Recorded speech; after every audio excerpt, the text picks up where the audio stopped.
আচ্ছা, তো নট পিক্সেলে কিন্তু খুবই গুরুত্বপূর্ণ আপডেট চলে এসেছে। যাদের বিশেষ করে 100K কমপ্লিট হয়ে গেছে তারা এয়ারড্রপ এলিজিবল হওয়ার জন্য অবশ্যই কিন্তু এই 3টা টাস্ক কমপ্লিট করতে হবে। তো এখন যে টাস্কটি কমপ্লিট করবেন টোন ট্রান্সেকশন দিয়ে, তো নট ক্যাপচার অপশনে ক্লিক করবেন, তারপরে যে কাজটি করবেন সেন্ড অপশনের উপর ক্লিক করবেন।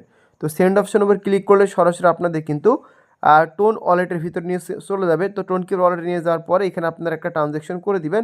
আমি 2 বার কিন্তু মূলত ট্রানজ্যাকশন করেছি। তো তারপর হচ্ছে আপনারা আসলে কোথায় কোডটা পাবেন সে বিষয়টা আমি বলে দিচ্ছি।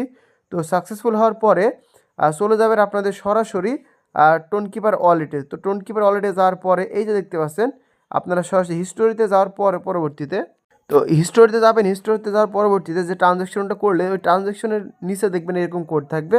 ওই কোডটা কপি করে আপনাদের কিন্তু এখানে বসায় দিতে হবে, তাহলে কিন্তু মোটামুটি কমপ্লিট হয়ে যাবে। ঠিক আছে? তবে এই কোডটা আসতে কার 5 মিনিট, কার 10 মিনিট, কার আধ ঘন্টা সময় লাগতেছে। অবশ্যই ট্রানজ্যাকশন করে ধৈর্য সহকারে অপেক্ষা করবেন, তাহলে কিন্তু